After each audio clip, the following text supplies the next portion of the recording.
ಗ್ರೀನ್ಲ್ಯಾಂಡ್ಗಾಗಿ ಯಾವುದೇ ಬೆಲೆ ತೆರಲು ಕೂಡ ಸಿದ್ಧ ಅನ್ನೋದನ್ನ ಟ್ರಂಪ್ ಹೇಳಿದ್ದಾರೆ. ಅಂದರೆ ಗ್ರೀನ್ಲ್ಯಾಂಡ್ ಎಷ್ಟು ಅಗತ್ಯ ಅನ್ನೋದು ಟ್ರಂಪ್ಗೆ ತಿಳಿದಿದೆ. ಗ್ರೀನ್ಲ್ಯಾಂಡ್ಗಾಗಿ ಯಾವುದೇ ಬೆಲೆ ತೆರೋದಕ್ಕೂ ಕೂಡ ನಾವು ಸಿದ್ಧ ಅಂಥೇಳಿ ಅಮೆರಿಕ ಹೇಳಿದೆ. ಗ್ರೀನ್ಲ್ಯಾಂಡ್ ವಶಪಡಿಸಿಕೊಳ್ಳಲು ಟ್ರಂಪ್ ಘೋಷಣೆಯನ್ನ ಮಾಡಿ ಆಗಿದೆ. ಗ್ರೀನ್ಲ್ಯಾಂಡ್ ಸುತ್ತ ಅಮೆರಿಕ ಚಟುವಟಿಕೆಗಳು ತೀವ್ರವಾಗ್ತಾ ಇದ್ದಾವೆ. ವಾಯುನೆಲೆಗಳಿಗೆ ಫೈಟರ್ ಜೆಟ್ಗಳು ಶಿಫ್ಟ್ ಆಗಿದ್ದಾವೆ. ಗ್ರೀನ್ಲ್ಯಾಂಡ್ಗಾಗಿ ಯಾವುದೇ ಬೆಲೆ ತೆರಲು ಸಿದ್ಧ ಅಂತ ಹೇಳಿದ್ದಾರೆ. ಗ್ರೀನ್ಲ್ಯಾಂಡ್ ಆಲ್ರೆಡಿ ಈಗ ಡೆನ್ಮಾರ್ಕ್ನ ಆಡಳಿತದಲ್ಲಿ ಬರುತ್ತೆ. ಗ್ರೀನ್ಲ್ಯಾಂಡ್ ಸುತ್ತ ಅಮೆರಿಕ ಈಗ ತನ್ನ ಸೇನಾ ಚಟುವಟಿಕೆಗಳನ್ನು ತೀವ್ರಗೊಳಿಸ್ತಾ ಇದೆ. ವಾಯುನೆಲೆಗಳಿಗೆ ಫೈಟರ್ ಜೆಟ್ಗಳನ್ನು ರವಾನಿಸ್ತಾ ಇದೆ. ಯಾವುದೇ ಕ್ಷಣದಲ್ಲಿ ಬೇಕಾದರೂ ಅಮೆರಿಕ ತನ್ನ ಕಂತ್ರಿ ಬುದ್ಧಿಯನ್ನು ತೋರಿಸಿ ಸಣ್ಣ ಪುಟ್ಟ ರಾಷ್ಟ್ರಗಳನ್ನು ತನ್ನ ಮಾತು ಕೇಳೋ ಹಾಗೆ ಮಾಡಬಹುದು. ಸದ್ಯಕ್ಕೆ ಇದೆಲ್ಲವೂ ಕೂಡ ಈಗ ಭಾರಿ ಕುತೂಹಲಕ್ಕೆ ಕೆರಳಿಸ್ತಾ ಇದೆ. ಅನಂತರ ಏನೋ ಒಂದು ಸಂಭಾವ್ಯ ಯುದ್ಧ ಕಣ್ಮುಂದೆ ಬಂದಂಗಿದೆ ಅಮೆರಿಕದ ಇದೆಲ್ಲ ನಡೆಯನ್ನ ನೋಡ್ತಾ ಇದ್ರೆ.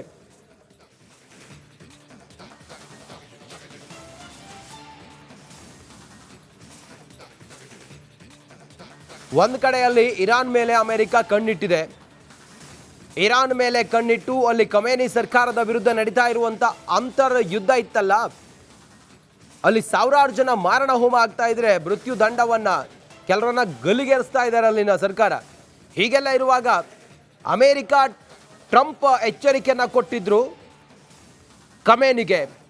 ಇದರ ಹೊರತಾಗಿ ಇರಾನ್ ಕೂಡ ಹೇಳಿತ್ತು, ನಮ್ಮ ತಂಟೆಗೆ ಬಂದರೆ ನಾವು ನಿಮ್ಮನ್ನ ಮುಟ್ಟಿ ನೋಡಿಕೊಳ್ಳುವಂಥ ಹೊಡೆತ ಕೊಡ್ತೀವಿ ಅಂತೇಳಿ. Yes, exactly. ಹಾಗಾದ್ರೆ ಈ ಹೊತ್ತಿಗೆ ಏನು ನಡೀತಾ ಇದೆ? ಗ್ರೀನ್ಲ್ಯಾಂಡ್ಗಾಗಿ ಯಾವುದೇ ಬೆಲೆ ತೆರಲು ಕೂಡ ಸಿದ್ಧ ಅನ್ನೋದನ್ನ ಟ್ರಂಪ್ ಹೇಳಿದ್ದಾರೆ. ಅಂದರೆ ಗ್ರೀನ್ಲ್ಯಾಂಡ್ ಎಷ್ಟು ಅಗತ್ಯ ಅನ್ನೋದು ಟ್ರಂಪ್ಗೆ ತಿಳಿದಿದೆ. ಗ್ರೀನ್ಲ್ಯಾಂಡ್ಗಾಗಿ ಯಾವುದೇ ಬೆಲೆ ತೆರೋದಕ್ಕೂ ಕೂಡ ನಾವು ಸಿದ್ಧ ಅಂಥೇಳಿ ಅಮೆರಿಕ ಹೇಳಿದೆ. ಗ್ರೀನ್ಲ್ಯಾಂಡ್ ವಶಪಡಿಸಿಕೊಳ್ಳಲು ಟ್ರಂಪ್ ಘೋಷಣೆಯನ್ನ ಮಾಡಿ ಆಗಿದೆ. ಗ್ರೀನ್ಲ್ಯಾಂಡ್ ಸುತ್ತ ಅಮೆರಿಕ ಚಟುವಟಿಕೆಗಳು ತೀವ್ರವಾಗ್ತಾ ಇದ್ದಾವೆ. ವಾಯುನೆಲೆಗಳಿಗೆ ಫೈಟರ್ ಜೆಟ್ಗಳು ಶಿಫ್ಟ್ ಆಗಿದ್ದಾವೆ. ಗ್ರೀನ್ಲ್ಯಾಂಡ್ಗಾಗಿ ಯಾವುದೇ ಬೆಲೆ ತೆರಲು ಸಿದ್ಧ ಅಂತ ಹೇಳಿದ್ದಾರೆ. ಗ್ರೀನ್ಲ್ಯಾಂಡ್ ಆಲ್ರೆಡಿ ಈಗ ಡೆನ್ಮಾರ್ಕ್ನ ಆಡಳಿತದಲ್ಲಿ ಬರುತ್ತೆ. ಗ್ರೀನ್ಲ್ಯಾಂಡ್ ಸುತ್ತ ಅಮೆರಿಕ ಈಗ ತನ್ನ ಸೇನಾ ಚಟುವಟಿಕೆಗಳನ್ನು ತೀವ್ರಗೊಳಿಸ್ತಾ ಇದೆ. ವಾಯುನೆಲೆಗಳಿಗೆ ಫೈಟರ್ ಜೆಟ್ಗಳನ್ನು ರವಾನಿಸ್ತಾ ಇದೆ. ಯಾವುದೇ ಕ್ಷಣದಲ್ಲಿ ಬೇಕಾದರೂ ಅಮೆರಿಕ ತನ್ನ ಕಂತ್ರಿ ಬುದ್ಧಿಯನ್ನು ತೋರಿಸಿ ಸಣ್ಣ ಪುಟ್ಟ ರಾಷ್ಟ್ರಗಳನ್ನು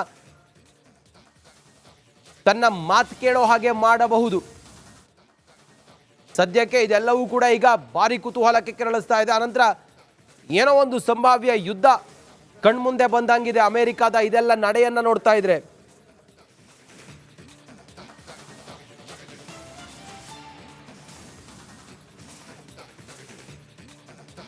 ಒಂದು ಕಡೆಯಲ್ಲಿ ಇರಾನ್ ಮೇಲೆ ಅಮೆರಿಕ ಕಣ್ಣಿಟ್ಟಿದೆ. ಇರಾನ್ ಮೇಲೆ ಕಣ್ಣಿಟ್ಟು ಅಲ್ಲಿ ಖಮೇನಿ ಸರ್ಕಾರದ ವಿರುದ್ಧ ನಡೀತಾ ಇರುವಂಥ ಅಂತರ್ ಯುದ್ಧ ಇತ್ತಲ್ಲ, ಅಲ್ಲಿ ಸಾವಿರಾರು ಜನ ಮಾರಣ ಹೋಮ ಆಗ್ತಾ ಇದ್ರೆ, ಮೃತ್ಯು ದಂಡವನ್ನ ಕೆಲವರನ್ನ ಗಲ್ಲಿಗೇರಿಸ್ತಾ ಇದ್ದಾರೆ ಅಲ್ಲಿನ ಸರ್ಕಾರ. ಹೀಗೆಲ್ಲ ಇರುವಾಗ ಅಮೆರಿಕ ಟ್ರಂಪ್ ಎಚ್ಚರಿಕೆಯನ್ನ ಕೊಟ್ಟಿದ್ರು ಖಮೇನಿಗೆ. ಇದರ ಹೊರತಾಗಿ ಇರಾನ್ ಕೂಡ ಹೇಳಿತ್ತು, ನಮ್ಮ ತಂಟೆಗೆ ಬಂದರೆ ನಾವು ನಿಮ್ಮನ್ನ ಮುಟ್ಟಿ ನೋಡಿಕೊಳ್ಳುವಂಥ ಹೊಡೆತ ಕೊಡ್ತೀವಿ ಅಂತೇಳಿ. Yes, exactly. ಹಾಗಾದ್ರೆ ಈ ಹೊತ್ತಿಗೆ ಏನು ನಡೀತಾ ಇದೆ? ಗ್ರೀನ್ಲ್ಯಾಂಡ್ಗಾಗಿ ಯಾವುದೇ ಬೆಲೆ ತೆರಲು ಕೂಡ ಸಿದ್ಧ ಅನ್ನೋದನ್ನ ಟ್ರಂಪ್ ಹೇಳಿದ್ದಾರೆ. ಅಂದರೆ ಗ್ರೀನ್ಲ್ಯಾಂಡ್ ಎಷ್ಟು ಅಗತ್ಯ ಅನ್ನೋದು ಟ್ರಂಪ್ಗೆ ತಿಳಿದಿದೆ. ಗ್ರೀನ್ಲ್ಯಾಂಡ್ಗಾಗಿ ಯಾವುದೇ ಬೆಲೆ ತೆರೋದಕ್ಕೂ ಕೂಡ ನಾವು ಸಿದ್ಧ ಅಂಥೇಳಿ ಅಮೆರಿಕ ಹೇಳಿದೆ. ಗ್ರೀನ್ಲ್ಯಾಂಡ್ ವಶಪಡಿಸಿಕೊಳ್ಳಲು ಟ್ರಂಪ್ ಘೋಷಣೆಯನ್ನ ಮಾಡಿ ಆಗಿದೆ. ಗ್ರೀನ್ಲ್ಯಾಂಡ್ ಸುತ್ತ ಅಮೆರಿಕ ಚಟುವಟಿಕೆಗಳು ತೀವ್ರವಾಗ್ತಾ ಇದ್ದಾವೆ. ವಾಯುನೆಲೆಗಳಿಗೆ ಫೈಟರ್ ಜೆಟ್ಗಳು ಶಿಫ್ಟ್ ಆಗಿದ್ದಾವೆ. ಗ್ರೀನ್ಲ್ಯಾಂಡ್ಗಾಗಿ ಯಾವುದೇ ಬೆಲೆ ತೆರಲು ಸಿದ್ಧ ಅಂತ ಹೇಳಿದ್ದಾರೆ. ಗ್ರೀನ್ಲ್ಯಾಂಡ್ ಆಲ್ರೆಡಿ ಈಗ ಡೆನ್ಮಾರ್ಕ್ನ ಆಡಳಿತದಲ್ಲಿ ಬರುತ್ತೆ. ಗ್ರೀನ್ಲ್ಯಾಂಡ್ ಸುತ್ತ ಅಮೆರಿಕ ಈಗ ತನ್ನ ಸೇನಾ ಚಟುವಟಿಕೆಗಳನ್ನು ತೀವ್ರಗೊಳಿಸ್ತಾ ಇದೆ. ವಾಯುನೆಲೆಗಳಿಗೆ ಫೈಟರ್ ಜೆಟ್ಗಳನ್ನು ರವಾನಿಸ್ತಾ ಇದೆ. ಯಾವುದೇ ಕ್ಷಣದಲ್ಲಿ ಬೇಕಾದರೂ ಅಮೆರಿಕ ತನ್ನ ಕಂತ್ರಿ ಬುದ್ಧಿಯನ್ನು ತೋರಿಸಿ ಸಣ್ಣ ಪುಟ್ಟ ರಾಷ್ಟ್ರಗಳನ್ನು ತನ್ನ ಮಾತು ಕೇಳೋ ಹಾಗೆ ಮಾಡಬಹುದು. ಸದ್ಯಕ್ಕೆ ಇದೆಲ್ಲವೂ ಕೂಡ ಈಗ ಭಾರಿ ಕುತೂಹಲಕ್ಕೆ ಕೆರಳಿಸ್ತಾ ಇದೆ. ಅನಂತರ ಏನೋ ಒಂದು ಸಂಭಾವ್ಯ ಯುದ್ಧ ಕಣ್ಮುಂದೆ ಬಂದಂಗಿದೆ ಅಮೆರಿಕದ ಇದೆಲ್ಲ ನಡೆಯನ್ನ ನೋಡ್ತಾ ಇದ್ರೆ.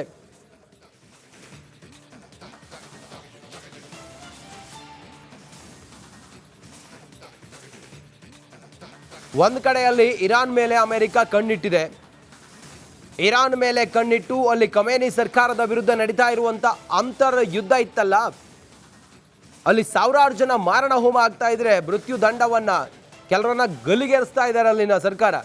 ಹೀಗೆಲ್ಲ ಇರುವಾಗ ಅಮೆರಿಕ ಟ್ರಂಪ್ ಎಚ್ಚರಿಕೆಯನ್ನು ಕೊಟ್ಟಿದ್ರು ಖಮೇನಿಗೆ. ಇದರ ಹೊರತಾಗಿ ಇರಾನ್ ಕೂಡ ಹೇಳಿತ್ತು, ನಮ್ಮ ತಂಟೆಗೆ ಬಂದರೆ ನಾವು ನಿಮ್ಮನ್ನು ಮುಟ್ಟಿ ನೋಡಿಕೊಳ್ಳುವಂಥ ಹೊಡೆತ ಕೊಡ್ತೀವಿ ಅಂತೇಳಿ. Yes, exactly. ಹಾಗಾದರೆ ಈ ಹೊತ್ತಿಗೆ ಏನು ನಡೀತಾ, ಗ್ರೀನ್ಲ್ಯಾಂಡ್ಗಾಗಿ ಯಾವುದೇ ಬೆಲೆ ತೆರಲು ಕೂಡ ಸಿದ್ಧ ಅನ್ನೋದನ್ನು ಟ್ರಂಪ್ ಹೇಳಿದ್ದಾರೆ. ಅಂದರೆ ಗ್ರೀನ್ಲ್ಯಾಂಡ್ ಎಷ್ಟು ಅಗತ್ಯ ಅನ್ನೋದು ಟ್ರಂಪ್ಗೆ ತಿಳಿದಿದೆ. ಗ್ರೀನ್ಲ್ಯಾಂಡ್ಗಾಗಿ ಯಾವುದೇ ಬೆಲೆ ತೆರೋದಕ್ಕೂ ಕೂಡ ನಾವು ಸಿದ್ಧ ಅಂಥೇಳಿ ಅಮೆರಿಕ ಹೇಳಿದೆ. ಗ್ರೀನ್ಲ್ಯಾಂಡ್ ವಶಪಡಿಸಿಕೊಳ್ಳಲು ಟ್ರಂಪ್ ಘೋಷಣೆಯನ್ನು ಮಾಡಿ ಆಗಿದೆ. ಗ್ರೀನ್ಲ್ಯಾಂಡ್ ಸುತ್ತ ಅಮೆರಿಕ ಚಟುವಟಿಕೆಗಳು ತೀವ್ರವಾಗ್ತಾ ಇದ್ದಾವೆ. ವಾಯುನೆಲೆಗಳಿಗೆ ಫೈಟರ್ ಜೆಟ್ಗಳು ಶಿಫ್ಟ್ ಆಗಿದ್ದಾವೆ. ಗ್ರೀನ್ಲ್ಯಾಂಡ್ಗಾಗಿ ಯಾವುದೇ ಬೆಲೆ ತೆರಲು ಸಿದ್ಧ ಅಂತ ಹೇಳಿದ್ದಾರೆ. ಗ್ರೀನ್ಲ್ಯಾಂಡ್ ಆಲ್ರೆಡಿ ಈಗ ಡೆನ್ಮಾರ್ಕ್ನ ಆಡಳಿತದಲ್ಲಿ ಬರುತ್ತೆ. ಗ್ರೀನ್ಲ್ಯಾಂಡ್ ಸುತ್ತ ಅಮೆರಿಕ ಈಗ ತನ್ನ ಸೇನಾ ಚಟುವಟಿಕೆಗಳನ್ನು ತೀವ್ರಗೊಳಿಸ್ತಾ ಇದೆ. ವಾಯುನೆಲೆಗಳಿಗೆ ಫೈಟರ್ ಜೆಟ್ಗಳನ್ನು ರವಾನಿಸ್ತಾ ಇದೆ. ಯಾವುದೇ ಕ್ಷಣದಲ್ಲಿ ಬೇಕಾದರೂ ಅಮೆರಿಕ ತನ್ನ ಕಂತ್ರಿ ಬುದ್ಧಿಯನ್ನು ತೋರಿಸಿ ಸಣ್ಣ ಪುಟ್ಟ ರಾಷ್ಟ್ರಗಳನ್ನು ತನ್ನ ಮಾತು ಕೇಳೋ ಹಾಗೆ ಮಾಡಬಹುದು.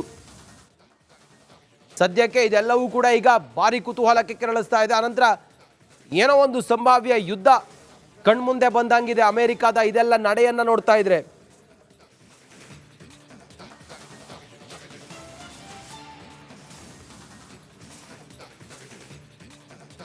ಒಂದು ಕಡೆಯಲ್ಲಿ ಇರಾನ್ ಮೇಲೆ ಅಮೆರಿಕ ಕಣ್ಣಿಟ್ಟಿದೆ.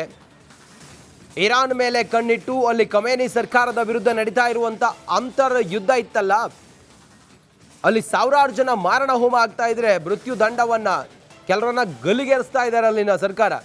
ಹೀಗೆಲ್ಲ ಇರುವಾಗ ಅಮೆರಿಕ ಟ್ರಂಪ್ ಎಚ್ಚರಿಕೆಯನ್ನು ಕೊಟ್ಟಿದ್ರು ಖಮೇನಿಗೆ. ಇದರ ಹೊರತಾಗಿ ಇರಾನ್ ಕೂಡ ಹೇಳಿತ್ತು, ನಮ್ಮ ತಂಟೆಗೆ ಬಂದರೆ ನಾವು ನಿಮ್ಮನ್ನು ಮುಟ್ಟಿ ನೋಡಿಕೊಳ್ಳುವಂಥ ಹೊಡೆತ ಕೊಡ್ತೀವಿ ಅಂತೇಳಿ. Yes, exactly. ಹಾಗಾದರೆ ಈ ಹೊತ್ತಿಗೆ ಏನು ನಡೀತಾ, ಗ್ರೀನ್ಲ್ಯಾಂಡ್ಗಾಗಿ ಯಾವುದೇ ಬೆಲೆ ತೆರಲು ಕೂಡ ಸಿದ್ಧ ಅನ್ನೋದನ್ನು ಟ್ರಂಪ್ ಹೇಳಿದ್ದಾರೆ. ಅಂದರೆ ಗ್ರೀನ್ಲ್ಯಾಂಡ್ ಎಷ್ಟು ಅಗತ್ಯ ಅನ್ನೋದು ಟ್ರಂಪ್ಗೆ ತಿಳಿದಿದೆ. ಗ್ರೀನ್ಲ್ಯಾಂಡ್ಗಾಗಿ ಯಾವುದೇ ಬೆಲೆ ತೆರೋದಕ್ಕೂ ಕೂಡ ನಾವು ಸಿದ್ಧ ಅಂಥೇಳಿ ಅಮೆರಿಕ ಹೇಳಿದೆ. ಗ್ರೀನ್ಲ್ಯಾಂಡ್ ವಶಪಡಿಸಿಕೊಳ್ಳಲು ಟ್ರಂಪ್ ಘೋಷಣೆಯನ್ನು ಮಾಡಿ ಆಗಿದೆ. ಗ್ರೀನ್ಲ್ಯಾಂಡ್ ಸುತ್ತ ಅಮೆರಿಕ ಚಟುವಟಿಕೆಗಳು ತೀವ್ರವಾಗ್ತಾ ಇದ್ದಾವೆ. ವಾಯುನೆಲೆಗಳಿಗೆ ಫೈಟರ್ ಜೆಟ್ಗಳು ಶಿಫ್ಟ್ ಆಗಿದ್ದಾವೆ. ಗ್ರೀನ್ಲ್ಯಾಂಡ್ಗಾಗಿ ಯಾವುದೇ ಬೆಲೆ ತೆರಲು